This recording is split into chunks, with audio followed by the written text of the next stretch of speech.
ఈరోజు మన glass skin ఛాలెంజ్‌లో day 4 అండి. ఈరోజు కూడా సేమ్ మసాజ్ అయితే స్టార్ట్ చేస్తున్నాను. మనం డైలీ చేసుకునే వాళ్ళు అంటే ఇది ఛాలెంజ్ కాబట్టి ఓన్లీ నేను ఐస్‌తోనే చేస్తున్నానండి. లేదు అంటే మనం ఆరెంజ్ జ్యూస్ వేసుకొని చేయొచ్చండి. ఆరెంజ్ అంటే వాటర్ బదులు ఆరెంజ్ జ్యూస్ వేసుకున్న అలా ఐస్‌లా అవుతది కదా! అలా కూడా చేసుకోవచ్చు.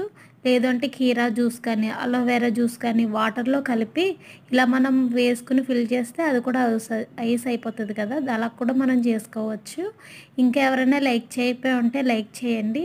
డే 1, డే 2, డే 3 చూడలేని వాళ్ళు చూడండి. ఇది చూసిన తర్వాత ఎవరైనా లైక్ చేయకపోతే లైక్ కూడా చేయండి. 15 డేస్‌కి మనకి గ్లాస్ స్కిన్ వస్తదా రాదా చూద్దాం. కొరియన్ గ్లాస్ స్కిన్ వస్తదా రాదా చూద్దాము. నెక్స్ట్ మనకి చేయడం వల్ల ఫేస్ కూడా చాలా సాఫ్ట్‌గా తయారవుతుందండి. చాలా బావుంది.